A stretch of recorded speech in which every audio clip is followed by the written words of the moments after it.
Okay, here's a review of Chapter 1. We'll start with Section 1, and a quick note on interval notation.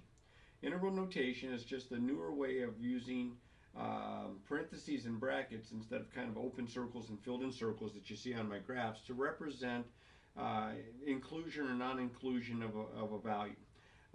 It's also to indicate, are the numbers between 2 and 3, are they less than 2, are they greater than 5?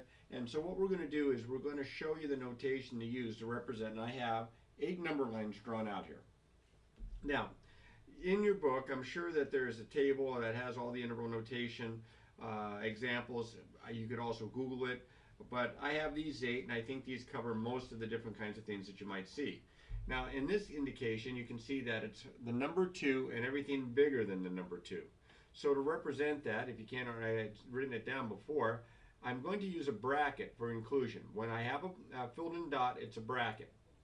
I want the number 2 and I want all the numbers bigger than 2, which means it goes on to infinity. So I write that in symbol with a parenthesis next to the infinity symbol to indicate from 2 on up. That's what this is saying. And here, this is almost the same exact number line graph here, except that it doesn't include the 2. So I use the bracket, squared off bracket, to include the 2. To not use the 2, I use a parenthesis, and then the 2, and then the comma, and everything else is the same to infinity, all the way up there, and again a parenthesis next to the infinity. Here, I've got a filled in circle here at 2, but I shaded in to the left. So that means it goes on to negative infinity, but I'm not going to write 2 comma negative infinity. Negative infinity is kind of to the left, and I write these expressions here in the order that they are on the number line. So I want all the stuff that's smaller than 2, so from negative infinity, I put it first, then the 2, and then the bracket because of the filled in circle. Here I have an empty circle, but everything to the left, so it's almost exactly the same, from negative infinity to positive 2, parenthesis. Now I have a smaller interval of numbers. I have the numbers between negative 2 and 5 inclusive because I have the endpoints. So to indicate that, I'm going to use brackets because of the filled in circles. And I'm going to have the negative 2, but it's not going to go to infinity. It's going to stop at 5. And with 5, it's not going to go to negative infinity. It's going to stop at negative 2. So I write that bracket negative 2, positive 5. Bracket on both ends because they're both filled in. Okay? Here, it's the same graph on the number line, except it does not include the endpoints. So this is actually going to kind of look like an ordered pair. But it's not an ordered pair. It's an interval of numbers from negative 2 to 5, parenthesis, negative 2, comma, 5, parenthesis. Here, this is called a closed interval. This is called an open interval. And the open intervals have the parentheses. The closed intervals have the brackets. Now, in this case, these two examples, one of the endpoints is included, one is not. So you could call it half open or half closed if you wanted to, but I'm including the negative 2 up to 5, but not including the 5. So bracket by the negative 2, and by the 5, a parenthesis. And just the opposite over here. Here I'm including the 5, but I'm not including the negative 2, so parenthesis next to the negative 2, up to 5, but the 5 is going to have the bracket there. And those are examples of interval notation. You'll use those sometimes when you write the solutions to inequalities or when you're writing domains and ranges. And we'll get to an example of that. Speaking of domains and ranges, this chapter is primarily on the idea of a function. And we're going to give a definition here of a function in just a second. In fact, you can probably already see it on the screen. But first, we're going to evaluate some functions, and I'm going to try some different ways to evaluate functions. The first way is when the function is defined as a set of ordered pairs, because there's different ways you can define functions. You can define it, like in a written statement. You can define it with a set of ordered pairs, or with a table, or with a graph, or with an equation. And here, this is a set of ordered pairs. It says find f of 4, because my function is called f. Now that's the x value. And remember, with ordered pairs, the first number is the x, the second number is the y. Well, so I look through the ordered pairs. This is the x value of 4. I find the ordered pair that has an x value of 4. So what's the y value? It's 5. So f of 4 is 5. It maps 4 to 5. That's what this function does. And that's my answer. Now here, I have a graph with some points.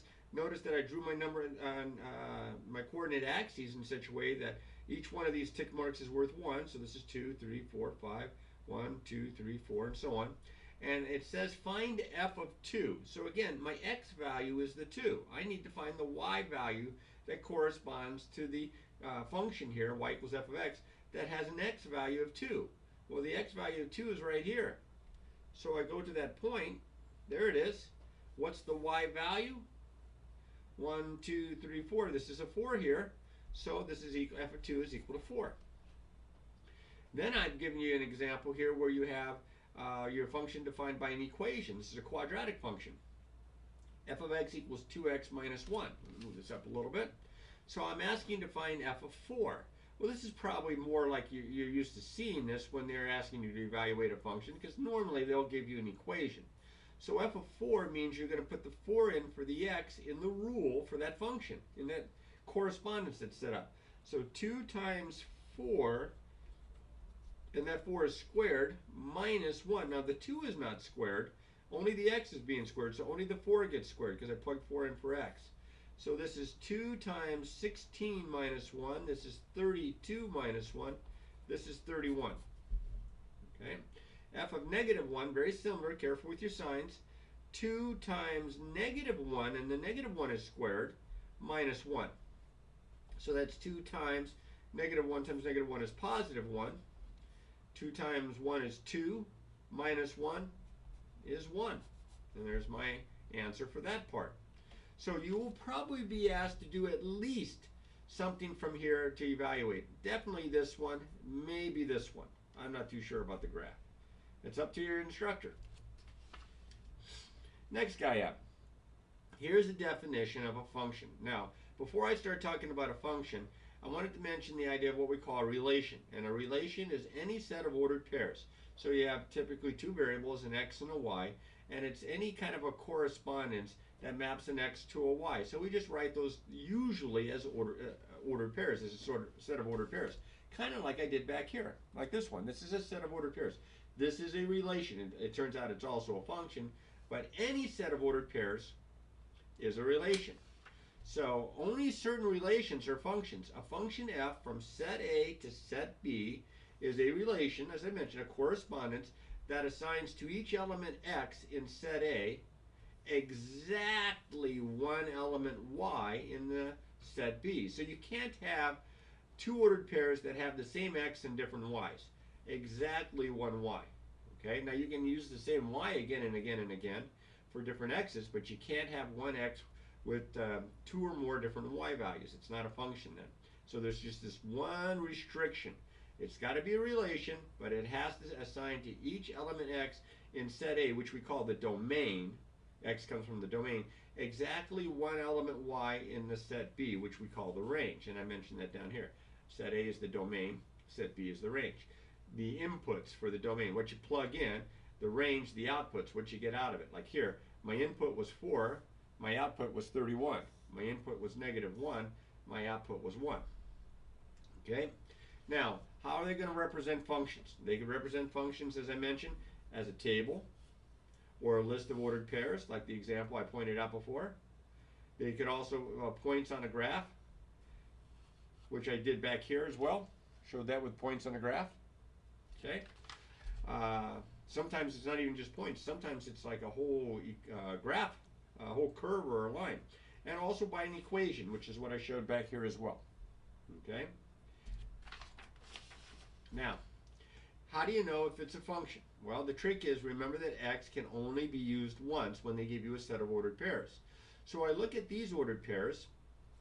In the first example, there's a 2, there's a 3, there's a 4, there's a 5. Those are all the x values. Notice they're all different. It doesn't matter that these two ordered pairs have the same y, they can't have the same x. And in this case, all the x's are different, so yes, this is a function by its definition. Every element in the domain corresponds to exactly one element in the range. Every x has exactly one y. All right, now in this next example, you have negative 2, 3, negative 3, 4, 4, 2, and negative 2, 5. Look right here at the first ordered pair and the last ordered pair. Do you see how they have the same x values, but they have different y values? Well, that tells me that no, this one is not a function.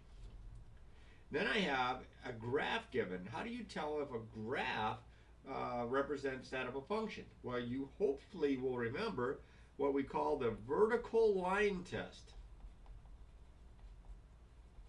The vertical line test says that if you cannot draw a vertical line that intersects the graph in more than one point, it is a function. So if you can intersect the graph in more than one point, it is not a function. Remember, what that means vertically is that those points, if you can do a vertical line that intersects it twice, they'll have the same x, but they'll have different y's.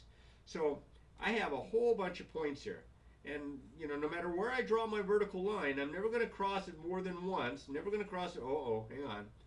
I'm going to cross it more than once right here.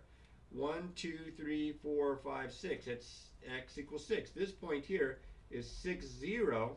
1, 2, 3, 4, 5, 6. This point up here is 6, 6. Do you see how they have the same x, but they have different y values?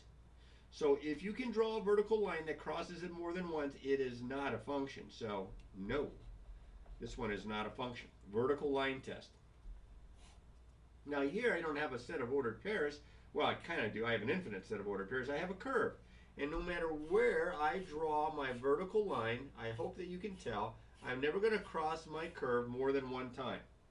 All right, so this kind of a situation doesn't occur. So yeah, yes, this one is a function. Vertical line test. That's how you can tell if a graph represents that of a function.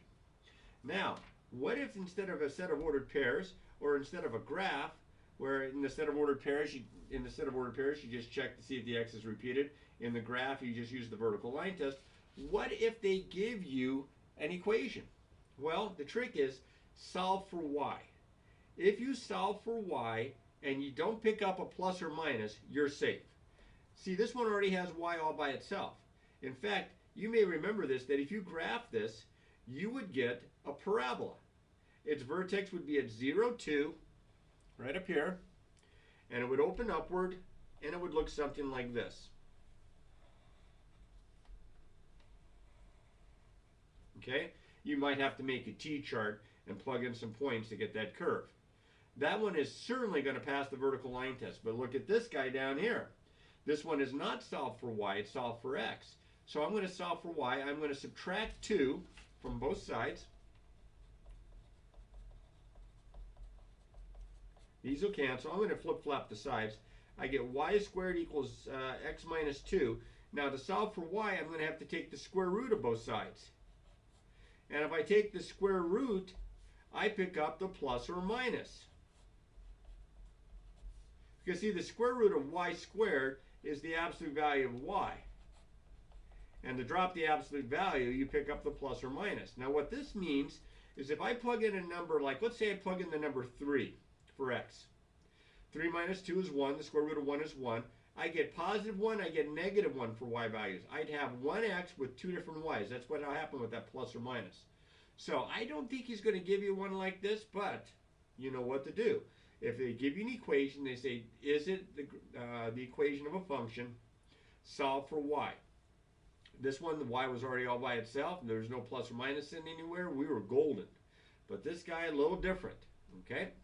Now, the next example is a multi-rule function. And I've got some lots of problems here involving multi-ruled functions. Multi-rules just mean it works a certain way for one set of x values and it works another way for a different set of x values. So here I've got f of x is equal to negative 2x minus 1 if x is less than 0, and it's equal to the absolute value of x if x is greater than or equal to 0. So they're asking you to find and evaluate this multi-ruled function for different numbers. Here at negative 3.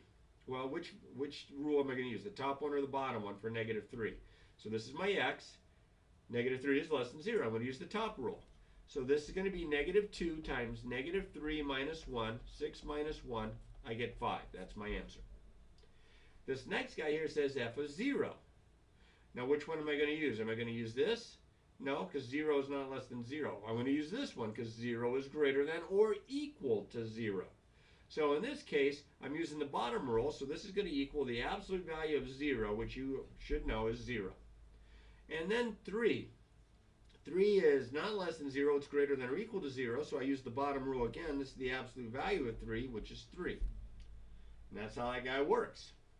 Now here's a multi-ruled function that has three parts, three rules. It's the square root of x for x greater than 0. It's equal to x squared minus 3 between negative 3 and 0, including the 0, but not the negative 3. And there we go again. It's absolute value of x for x less than or equal to negative 3. So let's find f of 9. F of 9, I am going to use the top rule because 9 is greater than 0. These are my x's. So I check to see which one it fits. It fits the top one because 9 is greater than 0, this 9. So I'm going to plug right into there. This is the square root of 9, which is 3. That was easy. There's my answer. Now, f of negative 1, where's negative 1 at? Well, negative 1 is not greater than 0, but negative 1 is between negative 3 and 0, so I'm going to use the middle rule, and that's going to be negative 1 squared minus 3, which is positive 1 minus 3, which is negative 2. And then the last example here, f of negative 3. Well, negative 3. Is negative 3 less than negative 3? No. Is negative 3 less than or equal to negative 3? Yes, siruni. So that's the rule I'm going to use, the absolute value. So this is going to give me the absolute value of negative 3, which is a positive 3. Okay? Let's see. I got to find the next part here. This is 1, 1. Okay. Uh-oh, I think I got these papers mixed around here. I think this is it. Let's see. Yeah, I think this is it. In this one, I'm going to show you how to graph a piecewise defined function. This is still section 1. Now, the key is to pay attention to the x values because you have to use the rule that the x value is defined for. Remember back here with the examples, I was plugging into a certain rule based on what the x value was? Well, when I'm graphing, I'm doing the same thing. So I'm going to graph this multi-ruled function or piecewise defined function that has two rules to it. The square root of x if x is greater than or equal to 4, and the absolute value of x if x is less than 4. Now, one of the things that you're also responsible for knowing, and it's in a later section, is that you need to know the 6 basic parent graphs: the identity graph, the constant graph, the absolute value graph, the square, the cubic, and the square root. Well, here's the square root, and here's the absolute value. This kind of looks like half of a parabola on its side. This looks like a V, but that's when you graph the whole thing.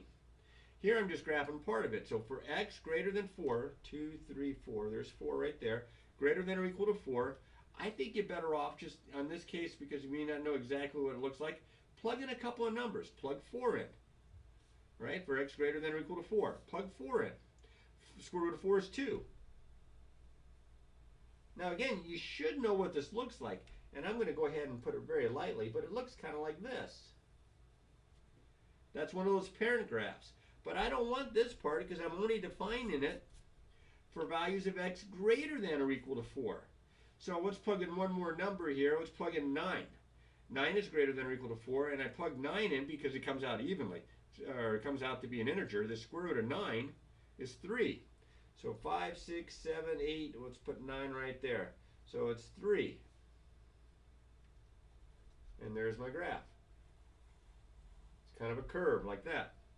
Now that's only part of my graph. I have to get the rest of it here. I have to figure out for, that's a filled in dot there because of the equal to. I have to do the graph of the absolute value of x for all values of x less than 4. Now, even though it's 4 is not less than 4, I'm just going to see where it would end up at. I am actually going to plug 4 in. The absolute value of 4 is 2. So at 4, I would have an open circle there at 2. Now you say, well, wait a minute, you have an open circle. It was filled in from the previous one. Yes, it was. So I'm good. That point is actually part of my graph. And, well, hang on a second. I think I just messed this up. I think I just took the square root of it. No, let's try this again. If I plug in 4, sorry about that. If I plug in 4, the absolute value of 4 is 4. So it's not going to be an open circle there. It's going to be an open circle at 4. 2, 3, 4. There we go. And then you can plug in some more numbers to remember what the graph looks like. But you should know that, you would just continue it this way. It's a V shape, V for value. And you can plug in a few points to make sure. Now it stops here because that's where my x's stop. It's less than 4, so that's why there's an open dot there. Okay, and that's what my piecewise defined function looks like when I graph both pieces. Okay, now you got to know what these guys look like to make it a little bit easier, but you might get stuff that looks like this and you might have to actually plug in some points. Here's another piecewise defined one, but in this case there are 3 rules. For x less than -1, not including -1, but less than -1, I get the constant 3. Now I know it looks like there's a negative there, but that's not. That was erased. That was a mistake. It's just positive 3. So what does this guy look like? Well, y equals 3 is a horizontal line. At 3. 1, 2, 3. At 3. And it's going to be the whole horizontal line except for those until I get to -1. For all the values less than -1. So here's -1. It would be an open circle here at 3, but it would be everything to the left of it because it's less than -1. Less than -1. All these x values, -2, -3, -4, -5. You plug them into here, it's a constant. It's 3 no matter what the x value is. So that's why you get this horizontal line here. Okay? Now that's this part. Now I'm going to do this part. This part here, this is a parabola.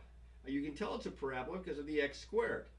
Since it's from -1 to 1, I mean, you know what a parabola looks like. It kind of looks like a U-shaped looking thing, I would suggest that you just plug these points in between -1 and 1 inclusive, including 0. So you're not going to plug in a half, I don't think. But if you plug -1 in, you get 3. -1, 3. So that fills in that hole. I almost did that on the other problem, but this time I did it right. And then if I plug in 0, I get 2. And then if I plug in 1, even though it's not included, I would get 3 again. So at 1, 3, I'm going to have an open circle there. It's going to look kind of like the bottom of a parabola. Kind of a U shape there. Now this last part here, I'm graphing g of x is equal to -2x. That's a line with slope -2 for all values of x greater than 1. So I know it's a line. I only need a couple of points. I am going to plug 1 in. When I plug 1 in, I get -2. So I have this point right here, and that's included because of the equal to.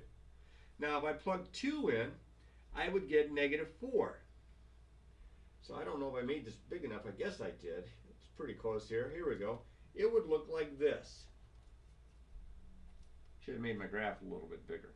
You'll have graph paper, I'm guessing, or grids already drawn in so that you can use those. Otherwise, you're going to have to get the ruler out and make sure that you do these right. Okay, so that's this guy. All right, next up. Now that's only 2 examples. There are more examples that you can do out of the book, but there's 2 of them right there. That's pretty good examples. Next one up says find the domain of each. Now when you find the domain, that means the input, what you can plug in for x. You want to avoid 2 things. You do not want to make the denominator 0, and you don't want to take the square root of a negative. Because the square root of a negative is imaginary. That's those i's, like a plus bi kind of a thing. And of course, dividing by 0 is undefined. So I look at these 3 equations, and I'm looking for denominators, and I'm looking for square roots. If I don't have either, then I'm thinking all real numbers, from -infinity to infinity. But in this case, I do have a denominator with a variable, and it's x minus 1. The numerator doesn't matter. I'm not worried about that. But you can see here that if I was to take the denominator, set it equal to 0, I would get 1. So I can't have 1. 1 minus 1 is 0. I can't have it, but I can have everything else. So all the numbers smaller than 1 goes from -infinity to 1. Parenthesis, I don't want to include it. All the numbers bigger than 1. 1 to positive infinity.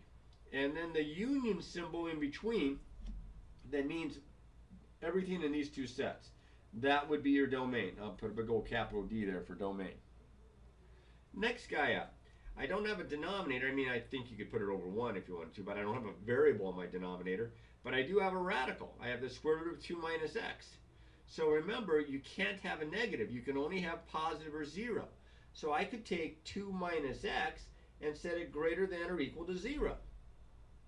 So if I subtract 2, I get the opposite of x is greater than or equal to -2. If I divide both sides by -1, remember when you divide or multiply by a negative, you have to flip the sign around, reverse the order. I get x is less than or equal to 2. Less than or equal to 2 means up to 2 but not including 2. So from my domain would be from negative infinity to 2, including the 2. Less than or equal to. I think I just said does not include the 2. It does include the 2. My mistake. So bracket right there. Okay? Already thinking about the next problem.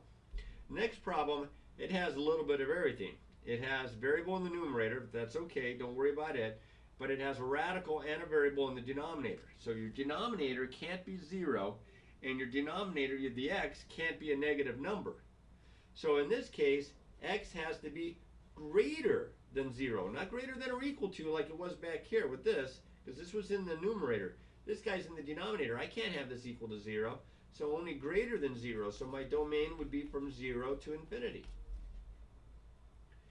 All the numbers greater than 0. Okay? Now, they also had problems where they're asking you to find domains and ranges. So we'll do some when we have the functions given as an equation, but here's an example of each where they want us to use like either, I shouldn't say of each, but a couple of examples here, where they give us the function as a set of ordered pairs or as a graph.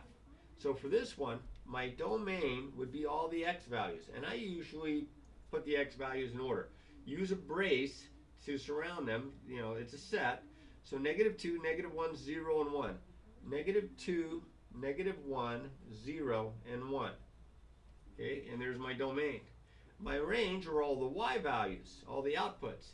So I have 1, 2, 3, and 1 again. Now I have 1 twice, but I'm not going to write it twice. I'm only going to write it once.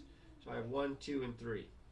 If you don't put them in order from least to greatest, I don't think your teacher will mark it wrong. It's just not as cool looking and not as easy for the teacher to find, to make sure. All right, now the next two are graphs, and they're in red there. And I want to determine the domain and the range here. Now the domain are the x's, that'd be like the x-axis. The range are the y's, they'd be like the y-axis here. And I want the domain. Do you see here? This is negative 1, negative 2, negative 3, negative 4. It starts at negative 4, but doesn't include negative 4. And then it's got the negative 2, the negative 1. All these are, are included. They're all there. And it goes on forever. So this is from negative 4 to infinity. It's just the x values. I mean, it's like if you could put a bunch of headlights up here that would be shining the light this direction. And you could put a bunch of headlights down here that would be shining the light this direction. And the light either hits the graph in red or it hits the x-axis. Do you see I would have shadow here and I would have shadow here up to that point. So you can see that's from negative 4 on up to infinity. Now the range would be as if I took the headlights and I moved them over here. Put the headlights this way shining and this way shining so that it shines on the y-axis or hits the line. So in this case, what y values are being used? What's my range? Well, my y looks like it reaches as high as 4 here, right? All these y values. Now it says it stops here, but it keeps going here. So I'm hitting all these y values, and it looks like from 4 on down, including the 4. So from negative infinity on down means from negative infinity to positive 4, including the 4. Okay? The next example, I have no arrows here, so it's going to stop. These are going to be closed or open or half closed, half open intervals. So my domain would be all the x's. Now again, 1, 2, 3, 4, 5. This is negative 5 here, and it includes the negative 5, and all these x values are being used until I get to 1, 2, 3, 4, until I get to 4. But it doesn't include the 4. So it goes from negative 5, so bracket, up to 4, parenthesis. And what about my y's? Well, my range would be all the y values, which is down here at negative 3. All the y values that are being used. And the y values continue until I get to 1, but I'm not going to include the 1 because I don't include the 4 in my domain. So up to 1. So it's going to go from negative 3, including negative 3, to up to 1, not including the 1. And that was a lot. That was section 1. And there's more practice problems that you can be doing from here. But these are some of the topics that you indicated would be you'd be responsible for on the test from section 1. So practice, practice, practice here.